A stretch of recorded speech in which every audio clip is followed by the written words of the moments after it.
virtual studio with the family. We are all here, all four horsemen: Ric Flair, R. Anderson, Ole Anderson, and Tully Blanchard. We here, the four horsemen. That woo you hearing is the big dog, James John. What up, James? James What's John going on? in the building. James John, if you y'all missed it during the break when we was talking, James threw his leg up. I got to see that thigh meat. Bro, I want everybody to, right now, if you're listening to this, I want you to go to my OnlyFans. It's called Show Me Your Feet. I want y'all to go. Where do you see my feet? Ew. Where do you see my feet? Where do you see my feet? Ew. Stinking in the room. That man singer right there is Miguel Colon Jr. What's up, Miguel? What up, man? Hey, I had a moment today. There was moments back in the 90s when I would catch a hip hop artist in like a mainstream thing, and it would excite me because back then that didn't happen. I remember I was watching, I think it was the movie with the Michael J. Fox when he was learning how to be a cop, The Hard Way, and LL Cool J was in it. Yeah, and I was as a kid, I was like, oh my god, it's LL Cool J, because rappers didn't do movies and stuff back then, not really mainstream. Well, I was just watching the Obi-Wan show, and I didn't realize for just a second that this was O'Shea Jackson Jr. For just a second, I thought it was Ice Cube. And my jaw just dropped because I was like, Ice Cube's in the Star Wars world. It's not, it's his son. But for just a moment, I was like, that's the Empire's Most Wanted right there. You know? Instantly, I realized the N-word exists in the Star Wars universe if Ice Cube's in there. What's the cast that shoot at everybody? The Stormtroopers. Yeah. So he got the after Stormtroopers. That's all he got. Straight out Alderaan, a crazy cat named Ice Cube. Call them STs. Yo. Stormtroopers just profiling him. And we also joined the virtual studio with Mike Hurley, who is sending his kids away for 6 weeks. Look at he's smiling. Yeah, if you wait till y'all see the video, he cheesy. Dude, yeah, because I'm going to use those 6 weeks to master this damn Rubik's Cube. When that 8-year-old comes back, man, in your face every day. You ain't got nothing I can't do. Go ahead, Miguel. Mike, do you think he's going to come back and be like, I don't care about the Rubik's Cube? And you're like, no! That's something else. That is his power. I think I've told you before. As soon as I get the feeling he likes something, I try to use that to get him to do stuff. Like, hey, man, if you don't clean your room, I'm going to take games away. He'll throw the remote down. He's like, I don't even like video games. I don't know what you're talking about. Just smashes it in front of you. He won't. If you want to control a child, you need to control what they love. And when a child doesn't love anything, it makes it so hard to control them. I'm going to find out what he likes someday. Not that that's hilarious, man. hey, yo, it's so funny, man. You brought up Ice Cube, and I was on the TikTok today, and TikTok, you're so old. I was on the web. I was on the World Wide Web today. I was on the WWW today. Do you guys know they have the World Wide Web on computers now? It's like an encyclopedia at your fingertips.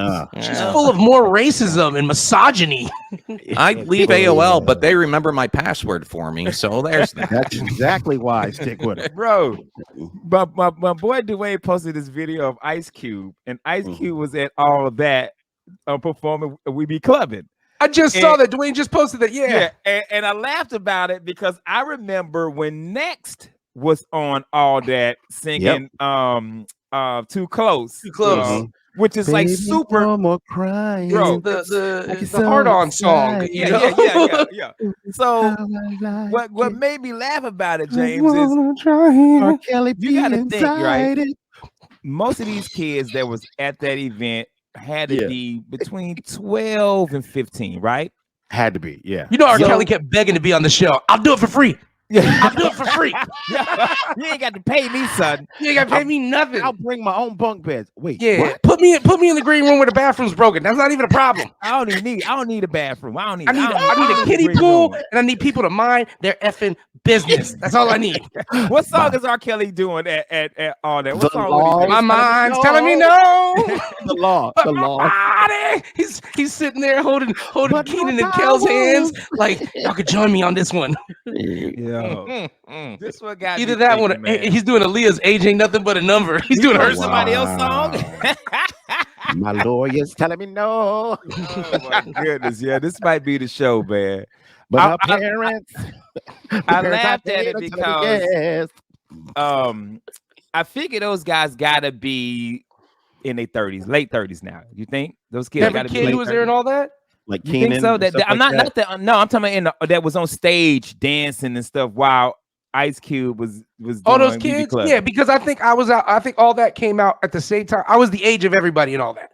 So I think like 40 years old, anywhere from like 38 to like 42 is probably where they are. Yeah, I think you're right. My kids watch Okay. that show. Yeah. So this is the thing that got me when I watched the video. So those guys are 38 to 42, all those kids, right? Yeah. And they were on stage with Ice Cube and Next. We be clubbing too close. But those are now the parents who are against CRT, who are against teaching this in school, who are against kids going to drag shows. You were at Ice Cube's concert. Ken, let me and James explain to you. It was a different time. It was a different that's time. That's me and James's catchphrase for I don't want to explain why it was okay when we did it. We're just like, it was a different time. You know? Bro, you was on stage with Mr. F the Police. But now I can't teach math to kindergartners. No, they're like, listen, no. let me explain something to you. Our music wasn't turning them gay. No, I'm done, Your Honor. I'm done, Your Honor. We got gay frogs, hippity hopping around here, transgender mermaids. I don't want to get into it. And then you want to teach critical race theory? You know what? Because that isn't about Jesus. Tell me where Jesus is in there. I want my blonde-haired, blue-eyed Jesus that was born in the Slavic mountains, just like it's written in the Bible. He's from Bethlehem, Germany. Yo, I kept looking at the video and I was thinking like, these are the parents right now fighting for something that they did as kids. Yep. That baffles me, bro. Ken, I would say this, and I'm going to take this on my generation. My generation has been dropping the ball on a couple things big time. We're so polarized. We're like, you have to 100% agree with a political side instead of being like, I'll take some of that and some of that and some of that. We have to buy these political combo meals. We have to be like, you're right. There are 45 different genders, and it's cool to just let everybody come into the country. Instead of being like, well, I don't know. I'm not too sure about how many genders there are, and I definitely think there should be some immigration reform. Like, no, get with it. Or you got to be like, listen, find and practice any religion in America as long as Jesus is the head of that religion. And it's okay if a man and a man want to marry each other as long as they do that in Canada. Yep. You know, like, so it's like, man, we're my generation grew up with so much cool stuff. And now we're the ones like trying to make things uncool for people. And I don't like that. Are we making it uncool because it's the cool thing to do?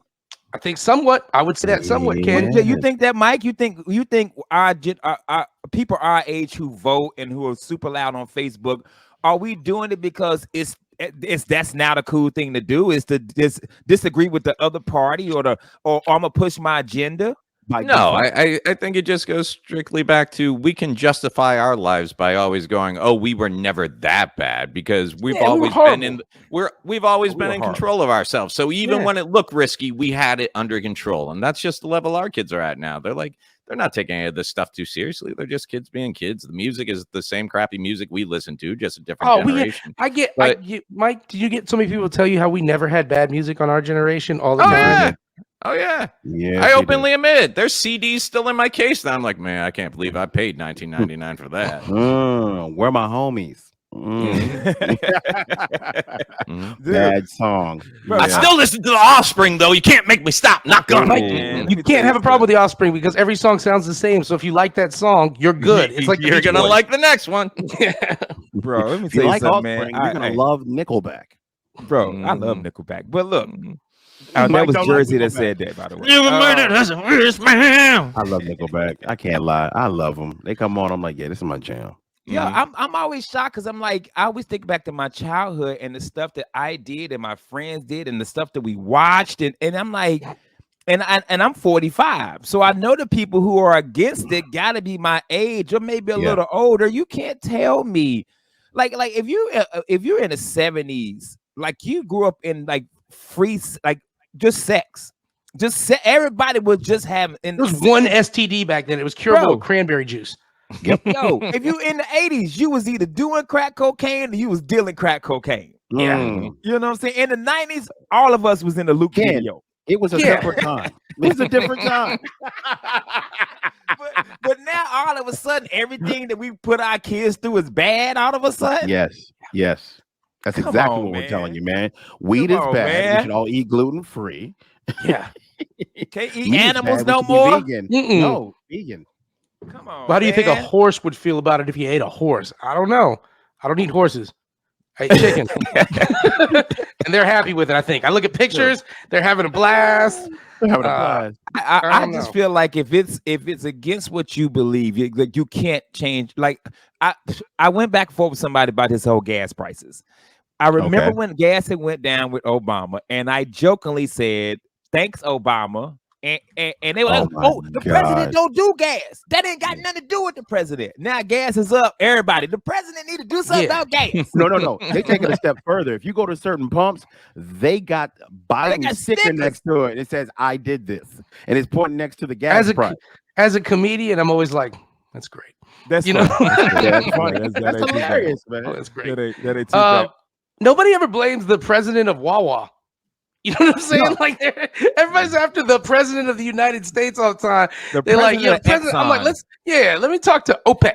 Well, who's there? They posted today. It's like, oh yeah, the gas prices and blah blah blah. They posted like the top 4 gas production companies or whatever, and their sales aren't up double. They aren't up triple. We're talking they're up 100% over last year, 200% over last year, billions and billions of dollars. So when you're sitting here going, oh yeah, it can't be the company, but no, yeah, they had the choice if they wanted to make the same as they made last year or 100 times the amount they made last year. And they used the fear of the war going on. It wasn't even that the supplies were cut yet. It was like, well, they might get cut. And this is my thing, so too. let's I'm jack like, these prices up. Mike, when they try to use the fear of a war, I'm like, bruh, we've been in war for 20 years. Yeah. I don't want to hear about war doing anything. Hey, man, we've been in war since the beginning of this country. Yeah. It might not be a war you know about, but we got somebody since the airplanes and the Civil War, and we had to defend. You know what I miss too, guys? Though I miss the airplanes. I miss the camaraderie of anytime something went bad in America, most everybody blaming the president together, not politically. You know, like you just be in an office and it'd be like 1996. You like Bill Clinton got to tighten it up, and some dude over there be like, brother, you know what's up. And it'd be another dude super liberal, like he's got to get his S together. And we're like, that's right, because as Americans, we want to blame the president together.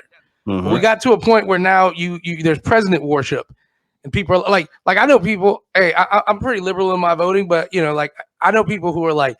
I was making fun of Joe Biden's speech, the way he talks. Like, you can't do that. He has a speech impediment. Don't do that. I'm like, I don't care, man. When he talks, he always sounds like he ate a Xanax, and he's like, the thing about Russia, and that's why I married your mother. Yeah. The thing I love is just the hypocrisy on both sides, but especially when Biden was running. Biden is 4 years older than Trump. So it was Biden. He was 74 when he was running. Something like I think it was 74. So like all the Trumpsters were out there going, oh man, the man's 74 years old. You can't expect a 74. It's not even about politics. It's just about age. You can't have a 74-year-old man leading the country. And then it's like, here we are 4 years later. Some people still want Trump to run. I'm like, weren't you the one saying, politics aside, the man's 74 now. He shouldn't be running for president. Well, the thing you got to understand about that is, I'm like, no, the man was drawing pictures with Sharpies about, places he thought that hurricanes were going, and he wanted to send nukes into a hurricane to stop it. But you think 4 years later he's having clearer thoughts? Get the hell out of here. Come on. Pretty solid. Pretty solid. Well, we're going to take a commercial break. It is Father's Day weekend, and we come back. We're going to name the top 10 TV dads. So we'll be right back. Real Labs, Real Radio 104.1. Hashtag nuke that hurricane. We're also talking about Dragon.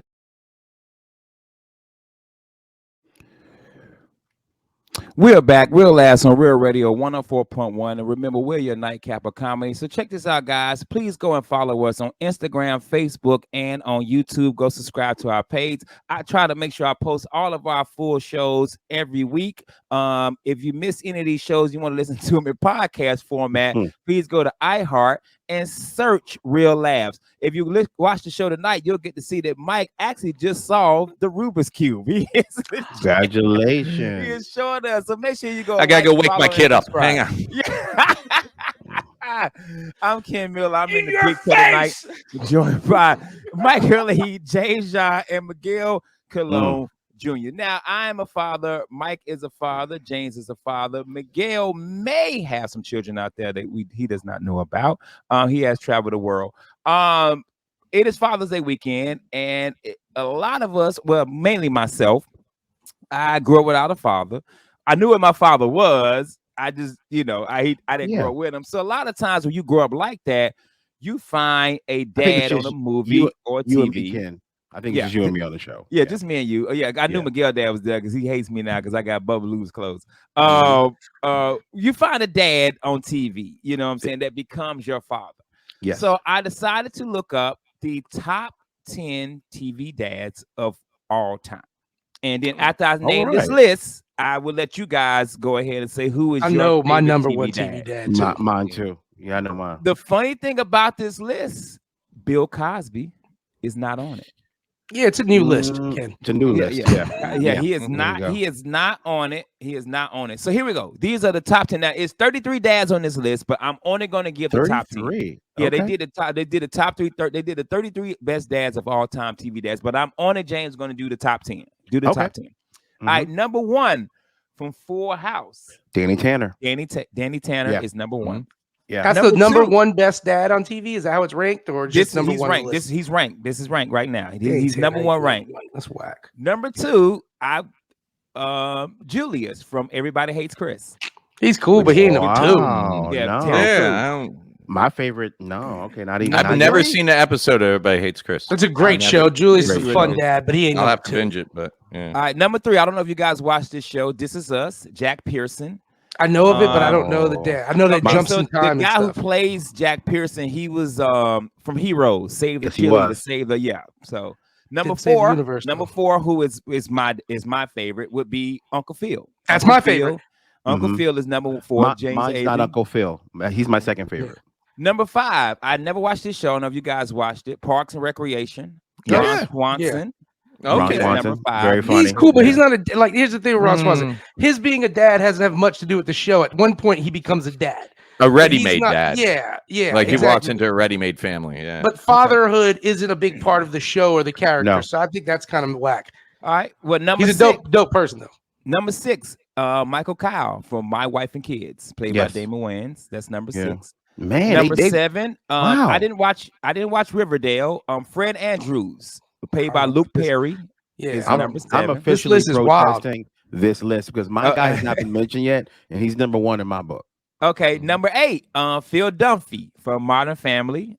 Phil's cool, but I don't think he should be on 8 on the top 10. No. Right. Number 9, James Evans from Good Times. Good Times. James Evans should be on Good Times. I mean, that's James. Yeah, and number 10, Walter White from Breaking Bad. There's no way Walter White literally had him right there as my number 1. Right no there. Way. He's That's a man that will do anything for his family. Doesn't matter about your moral compass. He gets bills paid. He gets paid like Rob Smiles. He gets paid. Yeah, I'm gonna just say this, bro. My number 1 is not on the list.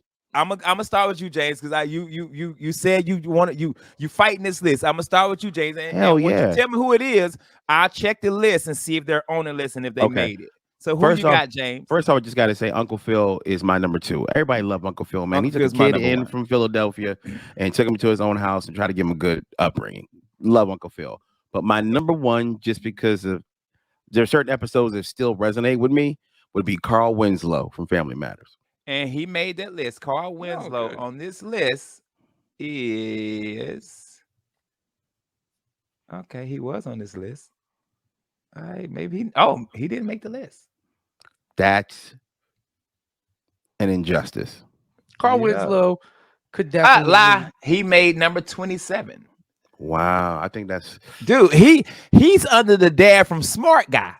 Wow. Nobody even knows any of those characters' names. The dad from Smart Guy made it over Carl Winslow. Yeah. Why is Carl Winslow your favorite TV dad, James?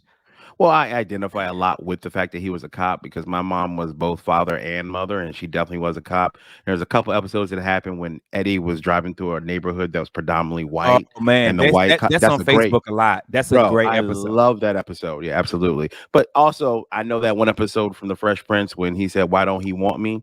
As a kid that grew up without a father being in his life. I understand that one too. But Carl Winslow, for me, it was humorous, it was funny, and my family was like that. So I just identify with him more. Well, let me tell you why you're wrong. Okay. Carl Winslow should have been if he didn't make the top 10, there's no way he should be not in the top 20 low. He's not even like a a top 12, which is crazy. Yeah, that's crazy. And the only way he wouldn't be in the top 10 is I'm thinking maybe some powerhouses from other shows. I'm gonna tell you why I think Uncle Phil, number one dad. Uncle Phil is also probably one of the best male characters to look up to on any show, just because culturally Uncle Phil didn't sacrifice his blackness. Nobody in that family sacrificed their blackness for who they were. Carlton, Uncle Phil loves his son. His son ain't like him when it comes to some things, and other things he is. Uncle Phil loves him, lets him take his own path. Hillary's she's like a valley girl, whatever, loves her, lets her take her own path. Will, what's up, James? Well, I was gonna say that's a natural progression, I think, in real life, though. What really happened to Carlton? Let's be honest. Like, even let's take these guys that came from the streets and they were rappers and they were hard, and then they have kids later. Those kids aren't like that anymore because they get moved out of that environment, and that's exactly what Carlton was. He didn't grow up in the hood; he grew up there. But the thing is, Uncle Phil was never imposing too much of him on anyone. Even Will, he wanted Will to walk his own path. He was just trying to guide him on the right thing. Another big part about me with Uncle Phil is Uncle Phil took Will in as his child. He never made Will feel like the nephew, even though he does it all the time. Like, called you're him my son. kid. Yeah, he called him son. He called him son. Yeah, listen. he lets Will kick it with Jazz. He hates Jazz, but he knows Jazz is about it with Will. And we all had that friend growing up that your parents were like, oh, they're gonna be in trouble. But I know Willie has Miguel's back 100%. They're just stupid together. That's how your parents are. They're just stupid together. And then just another thing. I mean, I think what was really important, the Fresh Prince's entire show did. Like I said, culturally, this family didn't whitewash themselves down to make television easier for it. This was a successful Black family living their life. And I think what that really helped is there's a lot of people who didn't have maybe Black friends who watched this show and loved these characters. And yet there was never a moment where they were like, hey, let's not do an episode where you get profiled. Hey, let's not do this. Let's not push this. They did it, and they did it cool. And I think The Fresh Prince is one of my favorite comedy shows ever. I would say the only second place for best dad wouldn't actually rank in this. He's just my second favorite dad, and that's Al Bundy. And I understand why he wouldn't rank in this, but when it comes to just wanting to be that dad, that's the dad every dad wanted to be. The thing I love about Al Bundy, I was about to ask you, Mike, who you had. No, actually, Al Bundy, believe it or not. Awesome. You guys, it's like funny because I'm sitting here waiting to say Walter White, and then you name him the last one. Then I'm waiting to go into my why Al Bundy is the realest dad on TV. And then, Miguel names it, but it's not going to change anything. It's the fact that I remember watching Married with Children. At first, my parents wouldn't let me watch it. Then the years go by and you end up watching reruns with them. And the thing I loved about Al Bundy was he's not a perfect person by any stretch of the imagination. But at the end of the day, he never cheats on his wife as much as he talks about he's going to do and everything else and cracks jokes and blah, blah, blah. Every opportunity he actually had to cheat on his wife, he didn't do it. Everything that comes up with his daughter and his son, he calls his son stupid, everything else. At the end of the day, Al Bundy always makes the decision that's best for his family and not the one for him. And I think that's what I love about that character. He's flawed, but he's doing the best he can. But also, can we just point out, everybody talks about Friends. Oh, how you live in New York City and have that mansion and none of you work. You got that. Al Bundy on a shoe salesman salary has a better house than I have. In the suburbs. Nobody talks enough about Peggy that. Didn't work, right? Peggy didn't do anything. And Peggy didn't work, Peggy didn't work. No. Spent all the money. They were always broke, but you never saw him doing big home repairs. You never saw anything going out. The electricity was always on. He always came home, turned on the cable, put his hands down his pants. I'm like, man, at $9.75 an hour back in the 90s, I don't know, man. I don't know. The opening scene is everybody taking cash out of his wallet. My dad never had cash in his wallet. Al Bundy probably was the original Walter White. He's cooking up meth in the garage. Nobody knew. And he's just laying low. And he's like, in 30 years, I'll retire and nobody will question where I went to because I'm just a shoe salesman. What was the name of his club? No, ma'am. No, ma'am. They were probably like the original Sons of Anarchy. Running stuff out. And you remember you used to watch Psycho Dad? I used to love that he would watch that show Psycho Dad. About a dad killing his family. We're all the 90s like Psycho Dad. Yeah. For me, it's Uncle Phil, but he didn't make the list. But and I know he's an evil, atrocious human being. But Cliff Huxtable will Just a always character, be. yeah. Cliff As a character, Huxtable was will an always amazing be the dad. number one dad on Bill Cosby is an evil, disgusting Do you know? person. I But read Cliff Huxtable will always be that dad. I read Yeah. I read a couple of Bill Cosby's autobiographies before everything went down. Number one, he never mentions drugging women in any of those books. Just know that. Oh, of course. But when he started filming the Cosby Show, he would sit in with the writers, and his one rule was every bit of comedy has to come from a real place. He's like, we can't just say, Rudy, was that it? The youngest Rudy? Yeah. You can't just say Rudy has a fever of like, oh man, she's burning up. She's like 140 degrees. He's like, you can't say that because that normalizes people at home when they have a daughter who has an extremely high fever going, oh no, 140 is fine. So everything had to be specific. He was so meticulous about making sure that these were all things that real parents would do. So the fact that he put that amount of love and care into that show over the cheap joke or the easy joke, yeah, I think that was a lot more realistic version of what a perfect dad would be. And I also think that's kind of why it crushed everybody when all those allegations came out, because it's like a lot of people looked up to him as that's what a perfect dad is. And just remember, nobody's perfect, man. Everybody's well, we got 2 minutes, so let's finish the list. All right, number 11, Steve Brady from Sex and the City. Oh yeah, Steve was. I don't catch any of that show as being about a family. Yeah. Okay, let's run through it. And number Steve was 12, walked all over and stuck around. Yeah, he was. Yeah. Number 12 is Gossip Girls, Cyrus Rose. I can't help you there. Number 13, Gomez Adams from the Adams Family. Okay. Yeah, totally. Okay. They're a good family. They're a weird family. They're a good family who loves each other. Yeah. They're a little bit creepy and kooky. I didn't watch Parenthood. Mysterious. We got a minute, so let me run through these. Parenthood, number 14, Adam Braverman. Number 15, Friday Night Lights, Eric Taylor. Number 16, This Is Us, William Hill. Yes. Are you ready for this, Mike? Number 17, Al Bundy, Married with Children. Yeah. Number 17. Dad of the Number year. 18, Bob from Bob's Burgers. Yeah, I'll get Number that. 19, The OC, Sandy Cohen. Number 20, The Sopranos, Tony Soprano, baby. Oh, wow. I love that show. Oh, The this is a original great Walker one. Frank Costanza's dad. Frank Costanza from Seinfeld. George Costanza's dad. Well, moving Number to New York. 22, Homer Simpson. Yep. Number 23, Ned from Game of Thrones. Eddard Stark. I didn't watch Game of Thrones. Number 24, Dan Connor from Roseanne. Yep. Number 25, Jason Seaver from Growing Pains. Number 26, Floyd Henderson from The Smart Guy. Number 27, James's guy, Carl Winslow, Family Matters. Number 28, Ray Campbell from Sister. Number 29, one of my favorite dads, Dre Johnson from Blackish. Number 30, Louis Hung from Fresh Off the Boat. 31, Miguel, you're going to love this one. Flex Washington from 101. The WB, baby. Flex Number made 32. This is crazy. Mike Brady from the Brady Bunch is 32. Wow. And That's 'cause 33 and final, Bert Hummel from Glee. Oh. It's your final dad. Yeah. So this segment was dedicated to all the fathers out there. Happy Father's Day. When we come back, guess what? I watched a movie that I have never seen before. Y'all love it, yo. And this movie is dedicated to my man, Miguel Colon Jr. So we'll be right back. Real Labs, Real Radio, 104.1. How's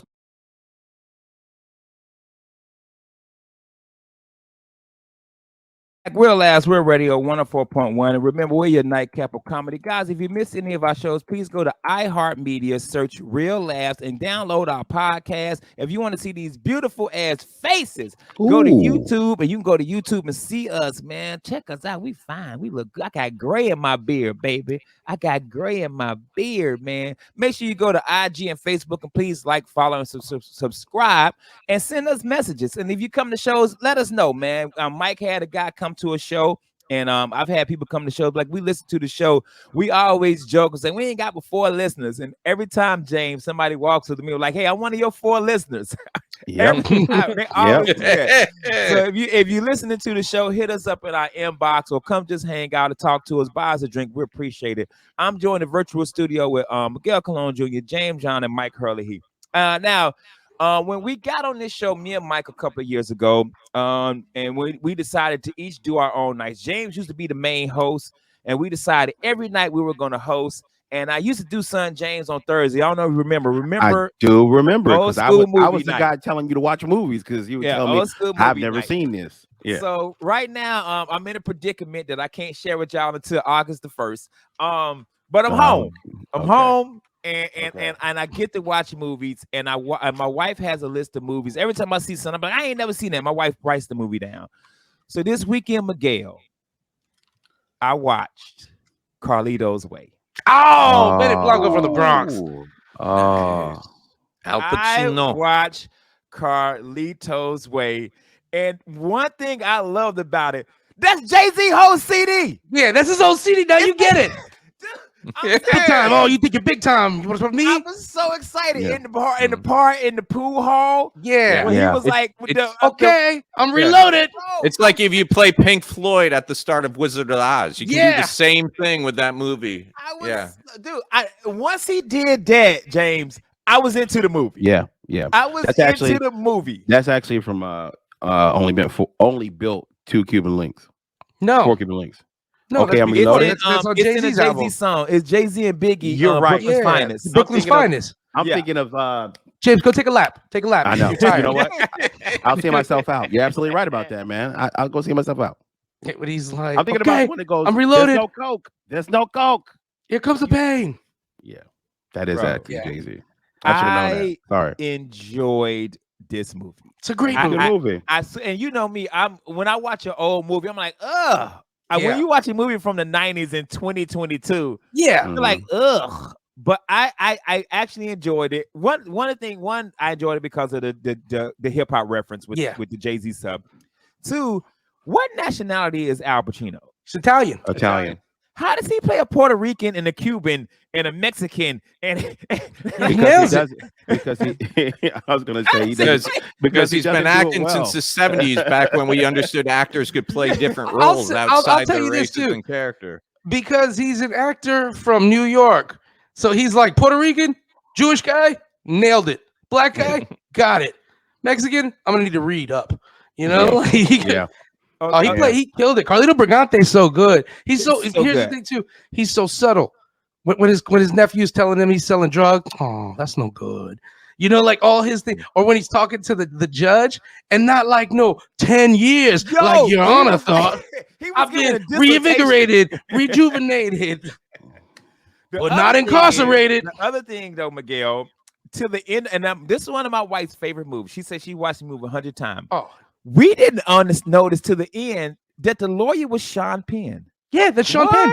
He Yeah. doesn't look like Sean Penn. No, he looks like Art Garfunkel from Yeah. Simon and Garfunkel in it. Bro, honestly. so we were going through trying to find another movie to watch after, and I was like, "Did you know the lawyer was Sean Penn?" She was like, "Oh my god, I've seen this 100 times, and I didn't realize that was Sean Penn." That's surprising. I'm gonna tell you another one to watch, Ken. It's kind of vibish, similar. Sleepers. I don't know if you've ever seen All right, we'll Sleepers. put that on list. We still on Carlitos. Okay, Yeah. so let's go to Luis Guzman. Oh, Luis Guzman is a Puerto Rican national treasure for the Bro, United He States. is. Is he like a gangster bad guy in every movie? Or a comedian. He's like a Joe Pesci. He's like a Joe Pesci. He's That's either gonna make exactly you die right. laughing or you're Yes. terrified of him. He Or is he's a cop. absolutely right. Yep. Absolutely right. Okay, then let's swing over to John Leguizamo. Mhm. Blanco from the Super Bronx. underrated as an actor to me. Yeah. Yes. I Yes. think he is it me? I think he is super He's underrated. great. as Super an actor, underrated. bro. Yes. His role Luigi alone in the Mario Brothers movie Did it should for me. have catapulted him to the level of success that Mhm. other actors have. He's amazing though. Leguizamo's great. Yo, my other one was Gail. Fuck yeah, it was good. Something about Gail. 80s and 90s white women. They were just beautiful. They were beautiful. Like 80s and 90s white women. I always used to say this. I thought every white woman that was in Twilight Zone was amazing. If you watch Everyone was a guest star. all of them, every Yeah. last white woman in it. But Gail was gorgeous. But how did you? His face though, he was. The thing I loved about him is about Carlito was he was so calm every time he saw Gail doing something. Yeah. That most men would cap, like when she was stripping. Yeah. Like he was like, "Hey, baby, hey, this is what you do. This is Oh, you." Gail, I'm a surprise though. You know what I mean? Or when she was dancing with the dude and he was cool, But the lawyer guy was like, "Yo, hey, you wet noodle, hey." Because that's the guy, a tough guy who's secured and controlled is a dangerous man. But a dude who wants to be tough is even more dangerous for other reasons, and that's the problem with Kleinfeld.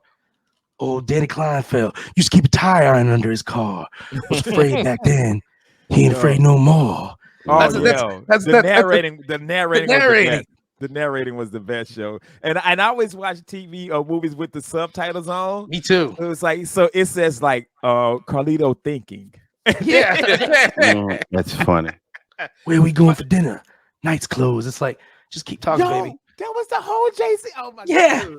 Yeah. Oh my goodness. I went and listened to the album after. I said I gotta go listen to this song. I gotta go listen to this song, man. But I liked it, man. I'm on the best part now. The best part's the ending, because it just kind of shows you got everything taken care of, everything in play, and it's always that one insignificant moment that comes back to bite you in the butt. I think another part about it is old school New York to it that I think people now who it's an old Carlito's bringing up. I've been with made people, connected people when he's having that speech. Who you been with? Yeah. And he's bringing up a hierarchy to New York organized crime that maybe people don't get now because it's not as popular to think. But there was a time when you say, bro, I'm with the mafia. I'm not Italian or anything like that, but I've rolled with made He's a wise friend of guys. ours. He's a friend of a friend. And Carlito's, but when those guys come in there, you got to figure it's the captains of a crew, and they're coming to get him, and they're pretending like they're trying to feel him out because, like he says, they think I was on the boat. But they don't know, like they don't know.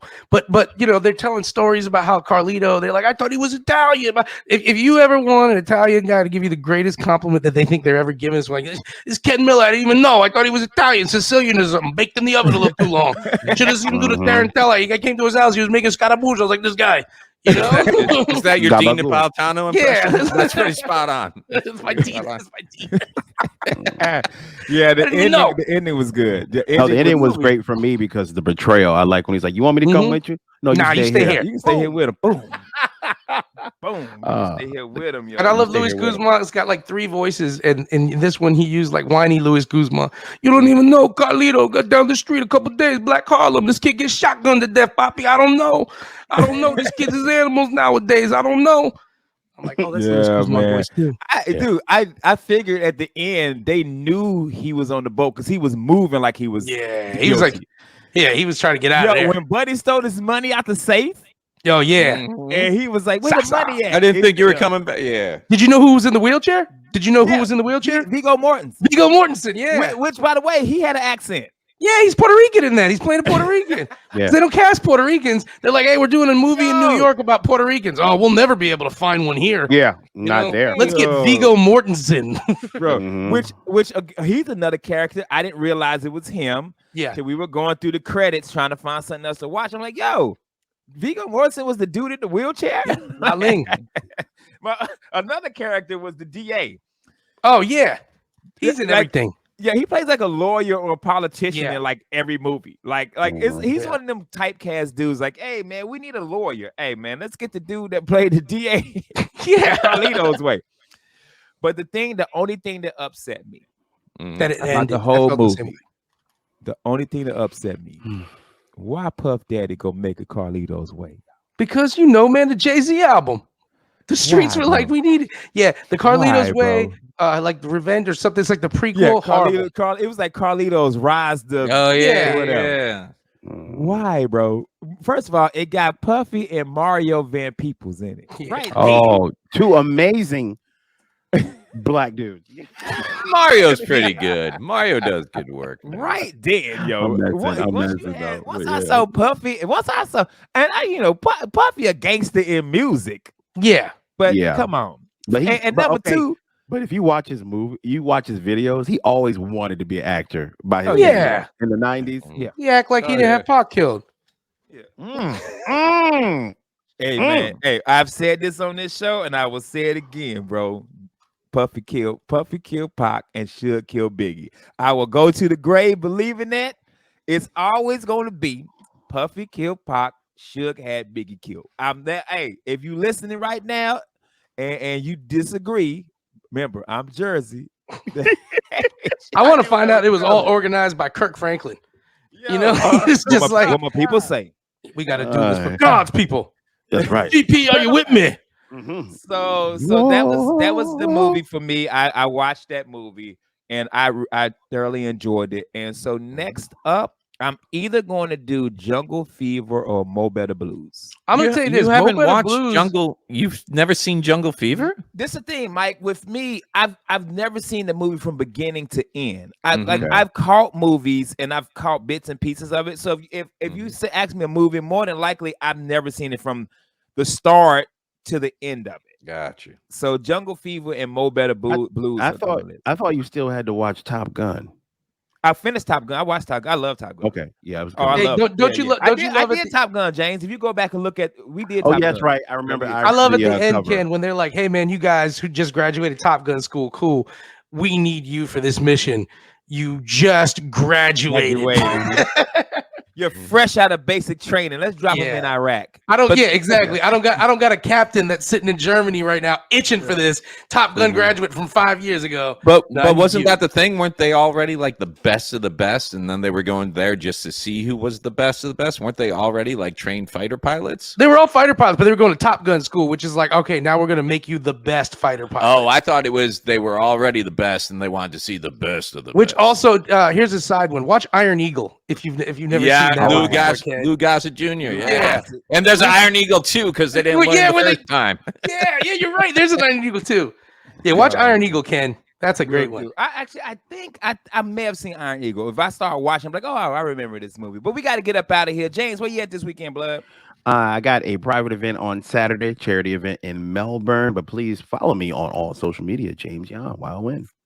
Mike Hurley here. Where you at, cuz? Come back to me. I want to get the name right on this. All right, Miguel, where you at? See, I did Blood and Cuz. So Bloods and Crips listening, I use both of y'all. Cuz, where you at, Miguel? I'm not anywhere this weekend, but I do want to give a shout out again to Joe Neal Brother and the Brick and Spoon over in Maitland. Amazing shows every Wednesday at 8 p.m.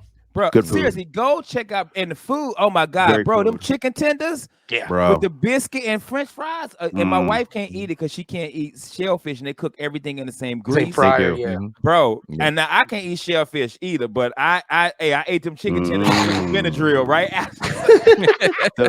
Hey, try the beignets. They're ridiculous. Oh, all right. I got you. Where you at, 625, June 25th. I'm going to be at the Hilton Garden Inn in Palm Coast, Florida with Christy B Comedy. Then I'm taking the month of July off, and then I'm solid August until probably looking towards Why you September. taking July off, bro?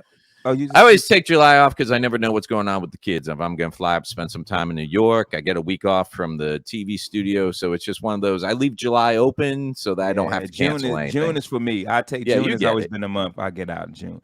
Well, hey, man, that's our shows for this week, man. Thank you guys so much, man. All brand new shows. We had the 4 Horsemen here tonight. We are all here. What's up, Jay? Happy Juneteenth. Happy June. Coming up. Yeah, we forgot Father's Day, right? Yeah, Father's Day and Juneteenth, man. Go back and listen to the show we did a couple weeks ago and we got upset about Father's Day being on Juneteenth. #Black Power. I'm Ken Miller. That's Mike Hurley. He James John Miguel Colon Jr. Thank you guys so much for tuning in. I love ending. James, what I say, God bless you and good night. Y'all take it easy. Have a good weekend, family. Happy Father's Day.